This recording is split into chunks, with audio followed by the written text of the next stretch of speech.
Hello friends, good evening.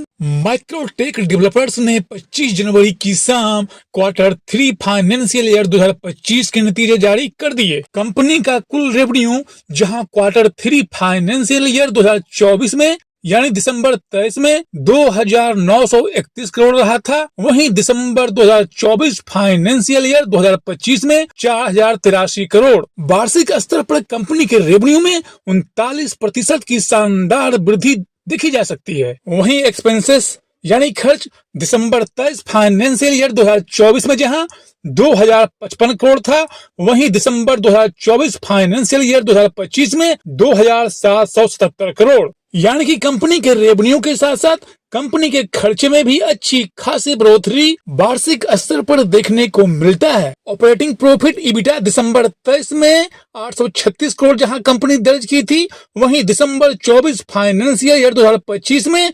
1,306 crore. Company के EBITDA में वार्षिक स्तर पर शानदार 49% का ग्रोथ देखने को मिलता है। ओपीएम यानी ऑपरेटिंग प्रॉफिट मार्जिन जहां दिसंबर 23 में 30% रहा था, वहीं दिसंबर 24 में 32%, यानी लगभग 7% की वार्षिक स्तर पर वृद्धि ओपीएम में देखी जा सकती है। कंपनी के अदर इनकम में भी अच्छी खासी वार्षिक स्तर पर ग्रोथ दिखती है, जहां दिसंबर 23 में कंपनी का कुल अदर इनकम -77 करोड़ रहा था, वहीं दिसंबर 24 में 64 करोड़ प्लस का रहा। कंपनी का इंटरेस्ट दिसंबर 23 में जहां 117 करोड़ था, वहीं दिसंबर 24 में 144 करोड़। वार्षिक स्तर पर कंपनी के इंटरेस्ट में अच्छी खासी वृद्धि देखी जा सकती है, जो कि कंपनी के कर्ज में वार्षिक स्तर पर वृद्धि को दर्शाता है। कंपनी के डिप्रेशिएशन में ईयरली स्तर पर दुगनी बढ़ोतरी हुई है, जहां दिसंबर 23 में कंपनी का कुल डिप्रेशिएशन 33 करोड़ था,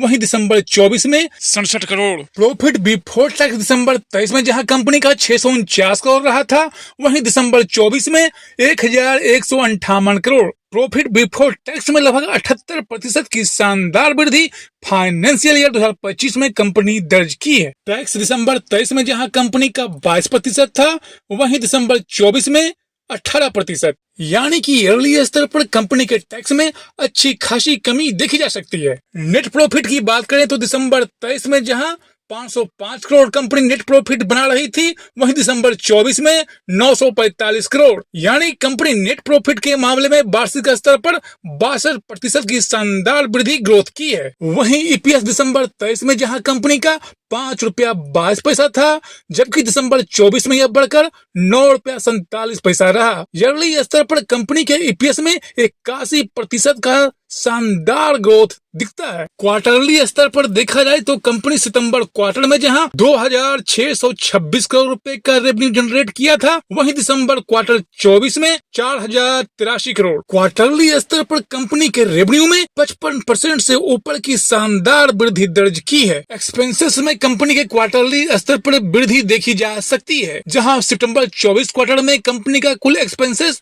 1,922 करोड़ रहा था, वहीं दिसंबर 24 क्वार्टर में 2,777 करोड़। यानी देखा जाए तो क्वार्टरली स्तर पर कंपनी के कुल एक्सपेंसेस में 50% से ऊपर की वृद्धि हुई है। ऑपरेटिंग प्रॉफिट सितंबर क्वार्टर में जहां 704 करोड़ कंपनी का था, वहीं दिसंबर क्वार्टर में 1,306 करोड़, यानी कि लगभग 86% की शानदार वृद्धि। वहीं ओपीएम सितंबर क्वार्टर में जहां 27% था, वहीं दिसंबर क्वार्टर में 32%, यानी क्वार्टरली स्तर पर ओपीएम में 18% की ऊपर की ग्रोथ दिखती है। क्वार्टरली स्तर पर कंपनी के इंटरेस्ट में वृद्धि देखी जा सकती है, जहां सितंबर क्वार्टर में कंपनी का कुल इंटरेस्ट 136 करोड़ रहा था, वहीं दिसंबर क्वार्टर में 144 करोड़। कंपनी का इंटरेस्ट रेट बढ़ना कंपनी में कर्ज की बढ़ोतरी को दर्शाता है। कंपनी के प्रॉफिट बिफोर टैक्स में क्वार्टरली स्तर पर लगभग 90% की ग्रोथ दिखता है, जहां कंपनी का प्रॉफिट बिफोर टैक्स सितंबर क्वार्टर में 560 करोड़ रहा था, वहीं दिसंबर क्वार्टर में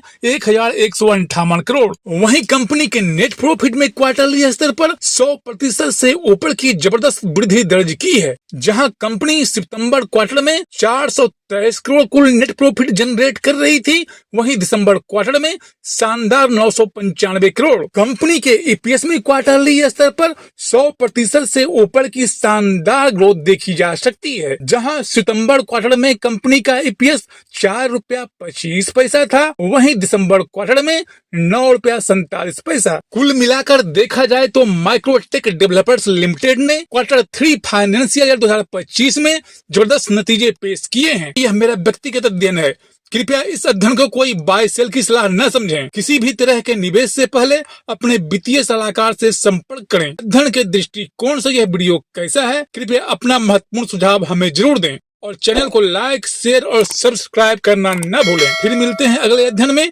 आप सभी का बहुत बहुत धन्यवाद।